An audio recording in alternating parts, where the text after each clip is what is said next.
गरीब दोस्तों की कहानी। डू गरीब दोस्तन की कहानी, अ हार्ट वार्मिंग स्टोरी। शीर्षक, दोस्ती का असली मतलब। एक छोटे से गांव में दो जिगरी दोस्त रहते थे, राजू और शामू।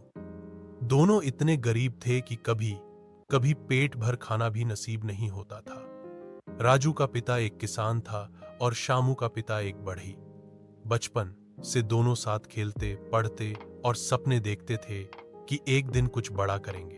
एक बार गांव में भारी सूखा पड़ा, खेती बाड़ी चौपट हो गई और शामू के घर में खाने के लाले पड़ गए।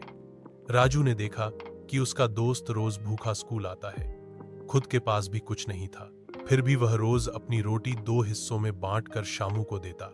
एक दिन शामू ने राजू से कहा, राजू, तू क्यों अपनी भूख मारकर मुझे खाना देता है? तू भी तो भूखा रहता है। राजू मुस्कुराया और बोला, भूख तो एक दिन की है दोस्त, पर दोस्ती जिंदगी भर की। जब मेरे पास कुछ नहीं था तब भी तू मेरे साथ खड़ा था। अब जब मेरे पास दो रोटियां हैं तो एक तेरी है। समय बीतता गया, हालात और मुश्किल हो गए।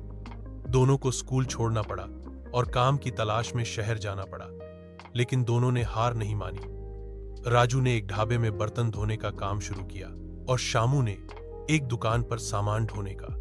दिन भर की मेहनत के बाद वो दोनों रात को एक ही कमरे में बैठकर एक दूसरे का हौसला बढ़ाते। धीरे धीरे उन्होंने थोड़ा थोड़ा पैसा जोड़कर एक छोटी सी चाय की दुकान खोली। ईमानदारी और मेहनत के दम पर उनकी दुकान चल निकली। कुछ सालों में वही दुकान एक बड़ा रेस्टोरेंट बन गया। अब उनके पास पैसा भी था, इज्जत भी, पर जो सबसे कीमती चीज उन्होंने बचाए रखी थी वो थी उनकी दोस्ती। सीख, सच्ची दोस्ती जात पात, अमीरी गरीबी नहीं देखती। मुश्किल वक्त में जो साथ निभाए वही असली दोस्त होता है। क्या आप चाहते हैं कि इस कहानी को मैं किसी खास अंदाज में बदलूं, जैसे हास्य, कविता या बच्चों के लिए?